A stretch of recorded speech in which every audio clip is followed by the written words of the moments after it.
Well, thank you, Dušan, and thanks everyone who is here today. Everything that you have heard is correct. My name is Elisa Rusca, and I'm very, very happy to be here with you. So I want to first of all thank Dušan, Zahoranský, and Pavla Sceranková for having invited me. And so yes, as you have been told, I was asked to come here and talk to you guys about my curatorial practice. And I have to admit that that I found this request kind of difficult. You might find that paradoxical because, as a matter of fact, I am a curator, even though I still have some problems with that term, but we will get that later with the discussion, hopefully. But yeah, I have this bad habit. I am a brutal honest, so I have to say that really I found the question difficult to talk about my curatorial practice because first I don't like so much to talk about myself in this format, and some astrology friend obsessed of mine says that the reason of that is because I'm a Cancer with Moon in Scorpio, and that's because I am an introvert, and my friend is Viviana Druga, and she's an artist from Romania working with performance and photography and researching on the notion of rebirth, but also mysticism and rituals and how these connect into creating narratives. And this is photos of her performance in the Sahara Desert called Lady of the Lake in 2015, when she was reenacting some parts of the book The 1001 Night Stories. And there she is again in another performance from 2016, My Red Tent, where she is, among other things, drinking her own blood. But anyway, you know, Viviana is a good Transylvanian witch, would say that being a Cancer with Moon in Scorpio is something that gave me an introvert character, so that's why I am a bit shy maybe today. But anyway, I was saying that I found the question of curatorial practice difficult because it pushed me to ask myself, what is it to curate actually? Of course, what is it actually that a curator is doing? And what does that mean to curate? So I'm going to try to answer this question with you today. But first of all, we need to take a little step back. You might not know that once upon a time I studied archaeology and history of art. So I have a very much classical degree in history of art. And there's nothing very fancy in it. And after a BA thesis in Gallo-Roman trades of coral, so I was digging for a summer in this very fancy place. You know, you think you do archaeology, you go to Egypt, you go to Italy, you go to Greece, no, you go to France, so lucky. And after that, I specialized in photography, so it was a big jump into the contemporary time. But again, I wasn't in an art academy. I was in the academia and in Switzerland. So that was, and that was just before the time when the whole curator star fashion started. I mean, you know, Hans Ulrich Ulrich books were already there and the phenomenon was already there, but I want to stress the fact that the whole process of universities proposing courses for curators, museology studies, and other fancy titles, that was at its very beginning. So after graduation with my MA with a major in history of art, I was hating the academia so much that I swore I would never enter again, and which was later proven wrong, of course, because you have heard I started a PhD, but this wasn't really planned at the moment, at the beginning. So I hated the academia because what I care about and what I still care about was really understanding the different art periods, the artists, the works, and I wanted to see the connections and differences. But more than learning that in a room, I love to be with them, and meaning that I love to be with them in spaces, in museums, in galleries, in art spaces, and of course, being interested in the contemporary period, I love to be in artists' studios. So you might see my big frustration when at the university the so-called contemporary period started with the 1860s. So with the Impressionists, and ended with the 1960s, Andy Warhol and the America pop art movement. Very exciting. So as I said, I could, as soon as I could, I started working for the Museum for Photography in Lausanne as assistant curator. Which was the best compromise I could find, because at least some of the artists we were showing were still alive. And at that time, it's during that time that I met Virginie Rebete and her work. And Virginie Rebete, it's an artist, she used photography, but she is not only a photographer, she is defining herself more as an image maker. And her interest is in things we don't see, and she's obsessed with the idea of disappearing and the notion of leaving traces behind. And when I met her, she was working on this project called Visiting Jane, Casting Jane, that she realized in the US, working closely with the Los Angeles Police County, especially the department specialized in cold case, the so-called cold case unit. And she was working on their archive and looking for locations and belongings of deceased, unidentified women, the so-called Jane Doe. So that's why the series is called Visiting Jane. So it's using this terminology of missed, unknown person. And then, so working within the police archive, Virginie was able to visit this location and to create as an imaginary map, connecting the dots and the setups where this person with bodies were found. And then she would go to the places and then put herself in the picture and create this new narrative. So this is the photographic series titled Visiting Jane. So this idea, notion of movement and going to the place and visit where the remains were found. And then it's combined with a book, and this is a page from the book, and a mural installation. And these two other parts are this second chapter, Casting Jane. And you can see how she really worked with the archive material of police reports, because these are really parts of the reports that she cut and then rearranged as a sort of cadavre exquis, so these fake narratives. After she, in a second moment, she did plaster cast of these parts and installed on the wall. So you see, it's work that is working with this idea of image, but also the disappearing of the image and the meaning, the word evoking the image, and so on.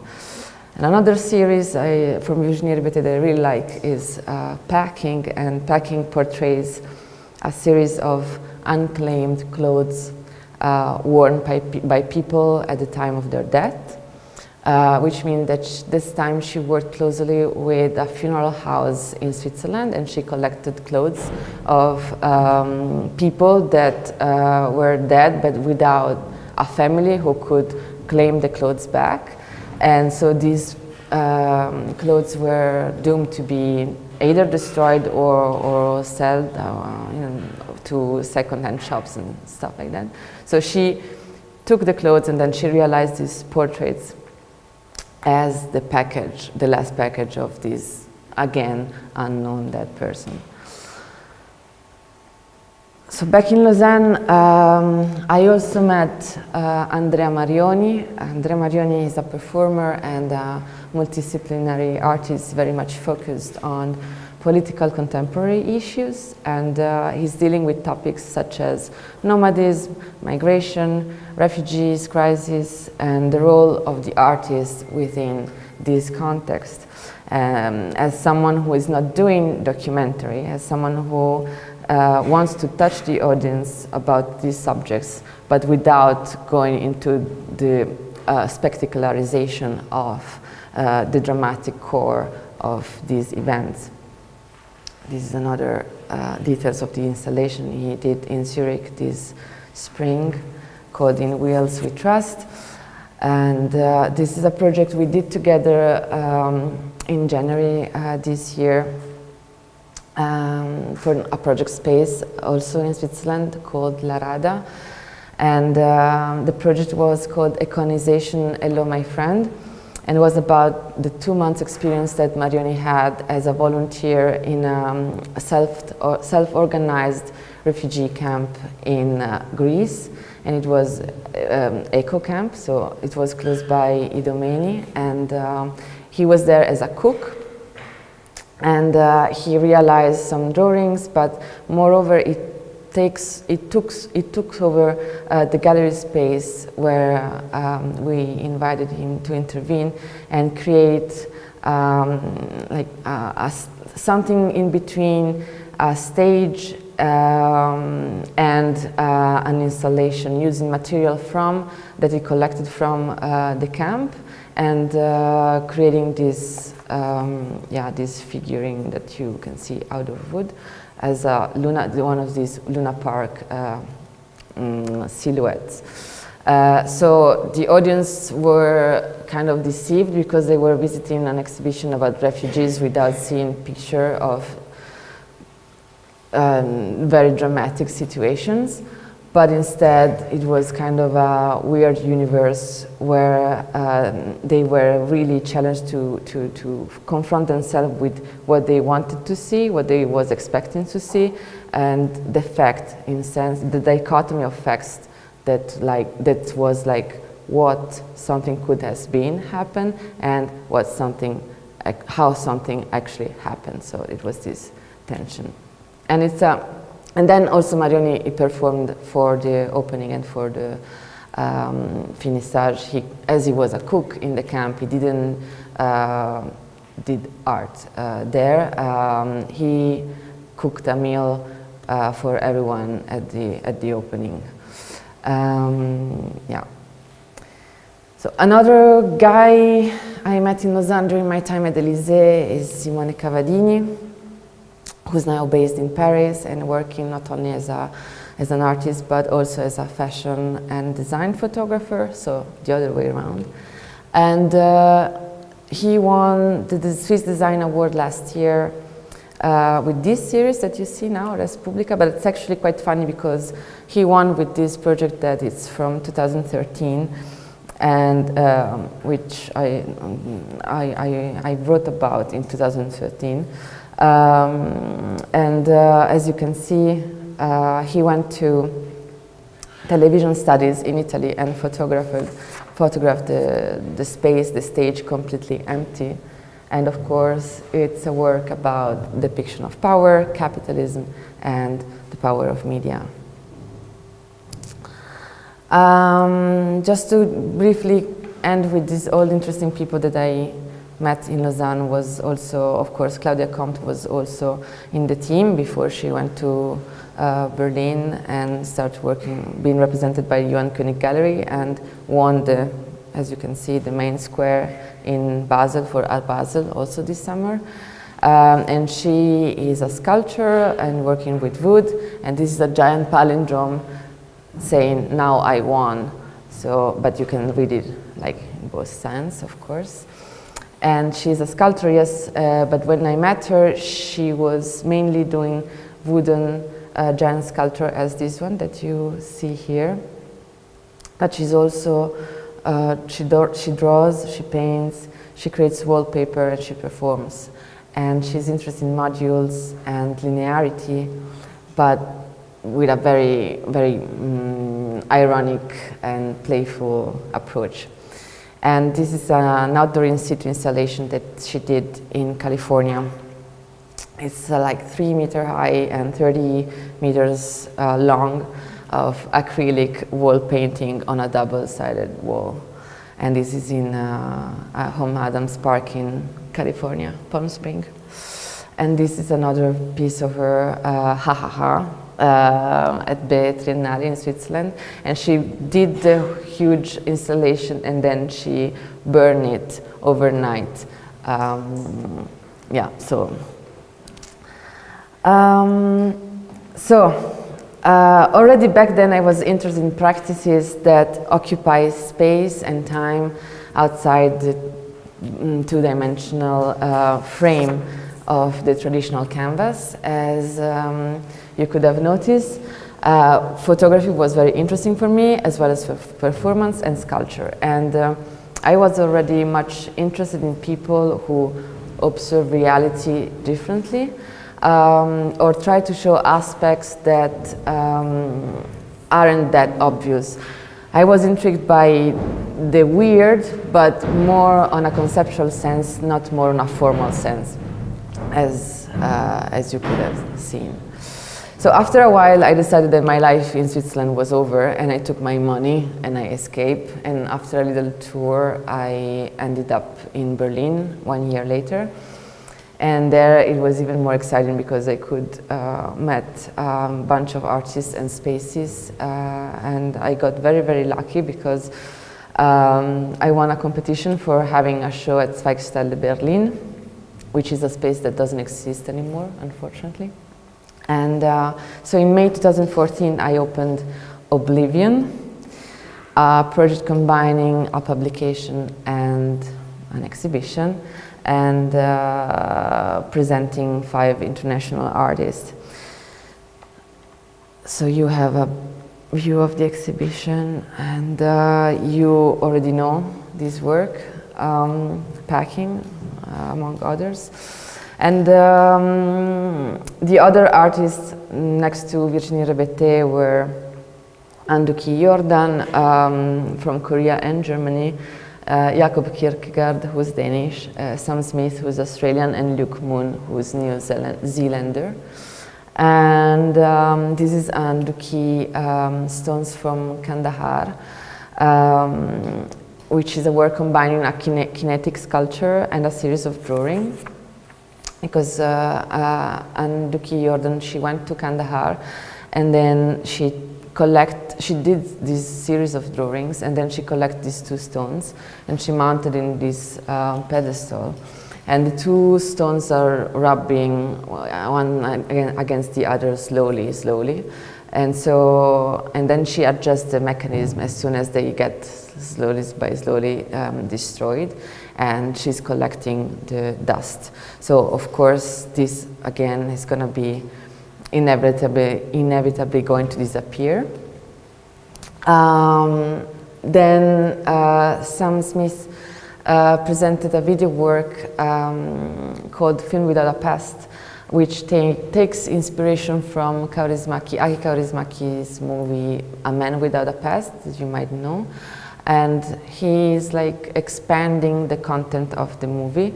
And in this video still, you can see on this side there is the actual movie, actual part of the movie from Kaurismäki.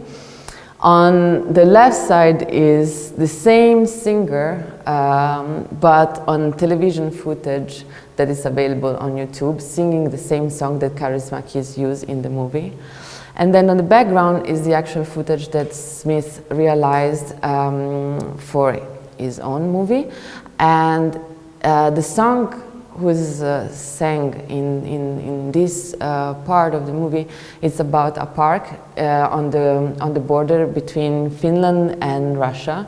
And so Sam Smith went there and he took some footage there, and this is a place into this park. So in this way, and so he selected stills from the movie, and then he worked on this sense, expanding the content of Kaurismäki movie. And it's a work about accumulation of layers and meanings, of course.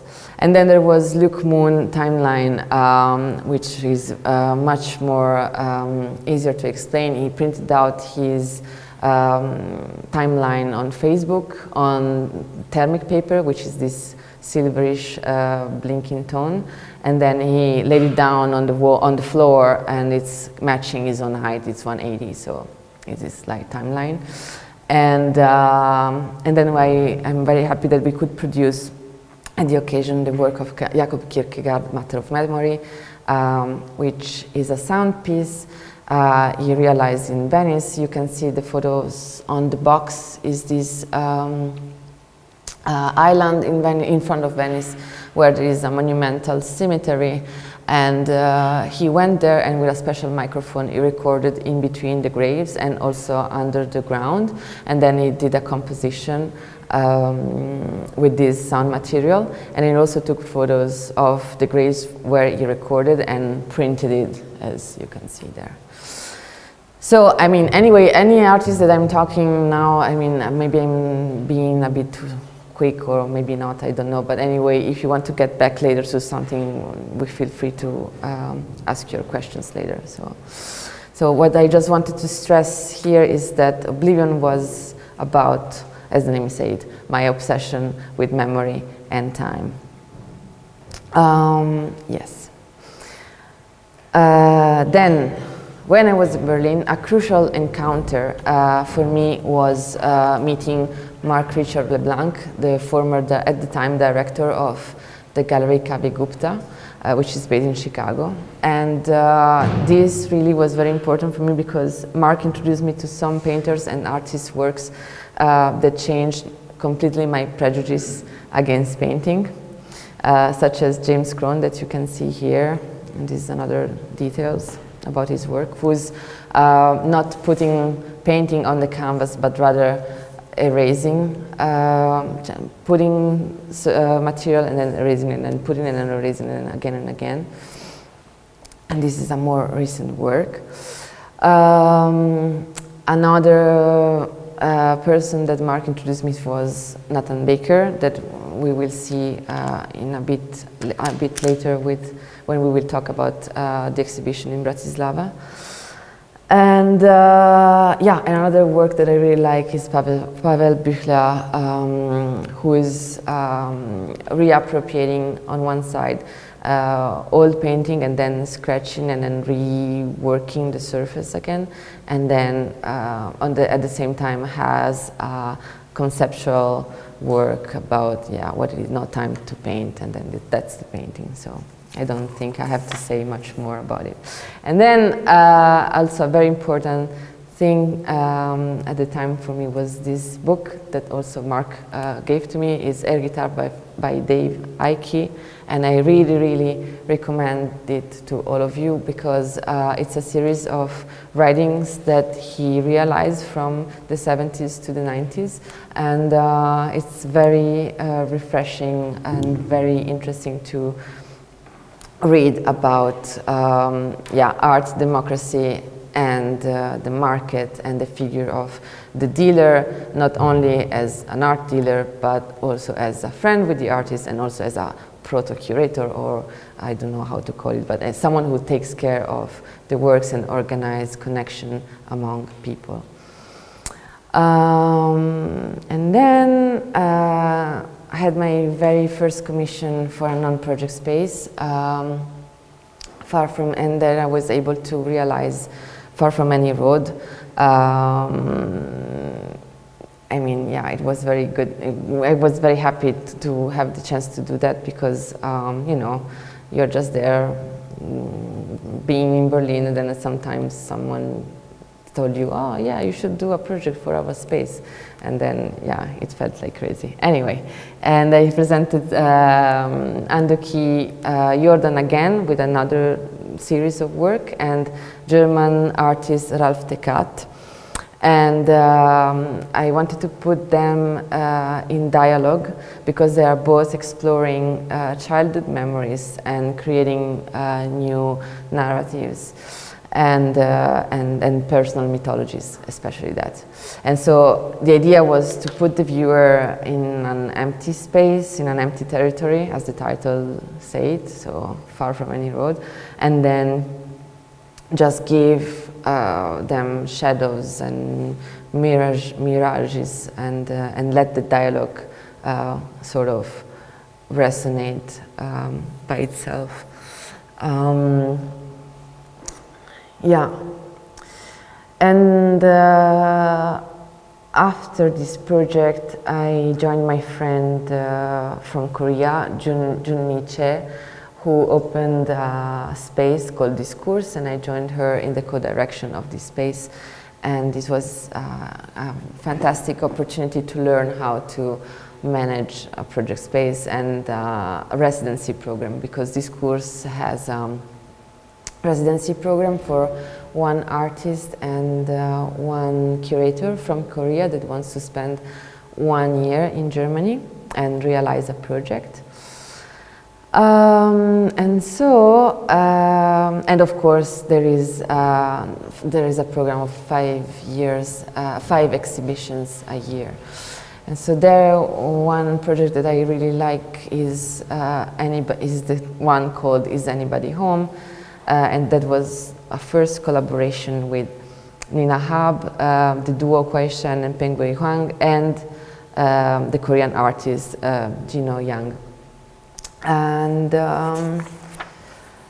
And this was for me a logical consequence to Far From Any Road, because first one goes far away and get lost, and then you go home, you go back home eventually. So that was it, but also this exhibition was about, again, belonging and migration. And well, these are two details of the main entrance was taken over by this work from Jino Yang, and you have another details on the back of this shelf that he built. And then going on, you would have the installation with Nina Hab connecting photography and text. And then the back room, we created a projection room, and this was with the work of Kwai Shen and Peng Wei Huang, The Inexorable Colonization of the Self, which combines photographic prints, drawings, animation, and a sculpture with a living ant colony. So I had to take care of a colony of ants for 1 month. And that was kind of interesting. Yeah. And that lasted, I mean, this experience at this course lasted 1 year, because after I got the PhD at Goldsmiths, and I understood that researching, teaching, writing, curating, and managing a project space was maybe too much. So I let go of the German bureaucracy, and I focused on the four previous activities. And it was also the time that I got my first commission for a national institution, and that was when Kunsthalle Bratislava asked me to think about a show for them. And I got the opportunity to realize Into the Mu, which of course, as Dušan mentioned, presented also a new work of him, along with Nathan Baker's work, Miriam Elaik, who's from Morocco, and Kieran Walsh, who's from Ireland. And Into the Mu, the idea, by the way, the Kunsthalle is gonna print a little catalog of the year program, and we had the happy news that they selected also our project for the publication. So on the 7th of December, you could have a look at it also on a printed version, and this is advertising time. So the concept of this show was about, again, the presence through the absence. the mu, it's Korean. It's used in Korean, Japanese, and Chinese painting as a strategy to depict the impression of deepness. Because, of course, you know, on the Western tradition we have the Quattrocento, and so we use the 3D grid to create this fake illusion of the space, open space, on bidimensional surface. But in other visual traditions, it's not really like that. So this mu is like, literally is like non-being or non-full, void. And it's like, if I have to give you an example, if you would have to give an impression of the lake, of a cloud, it would be not to draw it, but to erase, to leave it empty from the background, to give this impression of depth. And but this idea of the mu, I took it and I gave it to the artist I invited for this project as something, as a starting point to thinking about how can we talk about the void. Of course, it was also, I mean, we cannot, as a Western, I cannot avoid neither Western philosophy and Hegel and the fact that, yeah, there is also a discourse of what is the void and how can we relate to this, because there is nothing, but actually there is something. And so each of the artists responds in a different way. Nathan Baker's, he was more on a formal, practical sense, because he print thick layer of ink and then he take some tape and then he strap the ink away with the tape. But then again, it would go on the image and work on it and manipulate it, and so it was was working on the reverse on a formal level. Then there would be Zahoranský's video, circular verticality, that we can talk maybe, well, you can maybe talk also about it later, which was maybe touching this idea of the void, of the emptiness on a more political sense. The absence that is, present in history, in historical narratives. And then it was the work of Kieran Walsh, who was really obsessed with the notion of the absence, and he wrote a book called The Sickness. And the book was shown in the show through this module that you can see, because it's going to be a book that is divided in 4 chapters, and The Sickness explores also the void in a sense that taking inspiration from the way the AIDS pandemic was dealt in the media in the 80s, Kieran transposed that in a science fiction novel, and then create this module in the show, and people could enter and walk, and then there was actually a chapter of the book that translated in Slovak that people could take and read. So it was also this idea of interacting but not giving all the part of the puzzle together. And then, you can see the video of the double projection of Dušan Zahoranský at the back. And then this round sculpture with a printed strip at the end is Miriam Elaik work, and it's Miriam is working with music and again mathematics and modules, and she's creating composition that then she transposes in tridimensional form. So what you can see there is actually materialization of music. So yeah. So in conclusion of all these exhibition, blah, blah, I'd like to show you just my very briefly, my very last project, I didn't know if we had connection in the room, so I got, yeah, exactly. I got the screenshots. Yeah? Ta-da-da.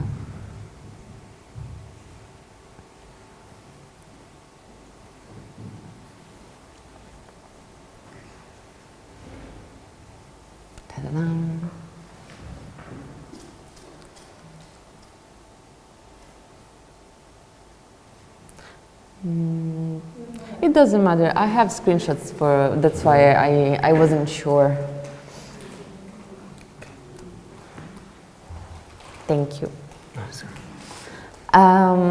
Yeah, so this is a bit different from anything else I have done before, and actually touches the real core of my PhD research, which is about spatial theory. And the project is actually a website that I welcome you to visit and explore later. It's this www.daydreamers.biz, and basically it's a pirate experience with real hacking and virtual showing. What does that mean? That means that me and my friend Stephen Kent, who is also a curator and an artist, we decided to create a series of exhibitions that take place in rental flats, apartments, places that no one could visit for real, and that you could only experience, so you could only experience the show online. And so we collected 18 artists, and yeah, and we asked every one of them to give us 1 or 2 works, and then we selected the first location for our project, and we drove there. It's like 2 hours north from Berlin. We drove there, we rented the place for 1 night, and then we parasited all the rooms, like outside you see, and then all the rooms with works. And then we took photographs with the very same angles. These places are advertised on platforms such as booking.com. And so and then if you go to the website, then you can see, and you click on the name of the artist, then you would have the image showing exactly where is the work placed, and then you can also zoom on the work. For example, this is Daniel Hauptmann foam painting, but we would not have a proper documentation of the work for the moment. And then we were planning to do it in 2 other locations, and then we are planning to have a white cube, like a proper white cube in Berlin, and then exhibit all the objects as an exhibition, like a proper exhibition. And then people would be then allowed to see what they have previously experienced online, only online, but in a completely different context. And yeah, so it's questioning again the notion of the object, the notion of consuming the art image online. What does that mean to have a white cube? What does it mean to do an exhibition in a flat, and blah, blah, blah, all this kind of stuff. Yeah. So, yeah. For every room, we had 7. We didn't touch anything from their inside. We just placed the objects and sometimes substitute the paintings there. Yeah. So now that you know a little bit of me, and I still don't know anything of you, let's try to get back to my first question, my initial question, which was, so what is a curatorial practice? What is a curator doing? And again, I can say I honestly don't have a sure answer for that, but I think that if we look at what you have seen, what I have presented you today, I believe we can say that I've talked about two things, essentially. One is the encounter and one is the narrative. And I personally think it's crucial for a curator to meet people and to install long-lasting relationships with artists. You have seen many of people that I know. I mean, we met and then it's like growing together somehow. And then it's also very important to meet as many people, as many artists one could meet. And I think it's very important to, stay curious and go see shows and listen what the artist has to say, and not be the superstar curator that wants to impose its own narrative, its own story on other people's work. And so that's for the encounter. And then, yes, for the narrative, preparing this presentation made me realize how important for me is to tell stories within my practice, and to write stories with the artworks in the exhibition space without distorting their core, their, let's say, soul. And I think that a well-curated show is when one could feel there is a story to follow, even if it is not immediately clear which story is that.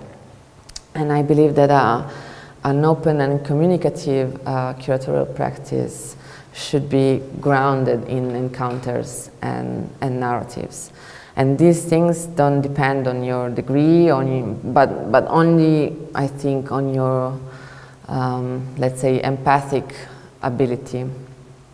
The ability to see through certain situations, the ability to take care of the details, to assume a secondary role, not the first place, but the secondary role, which is secondary although fundamental, and this is the role of the translator. Because you have to translate the works of the artist to the audience, and then translating ideas into narratives, and then creating encounters. And I will leave you with a last little personal anecdote, only to, again, contradict Viviana, who says I'm an introvert and a cranky one. I'm not cranky, I think.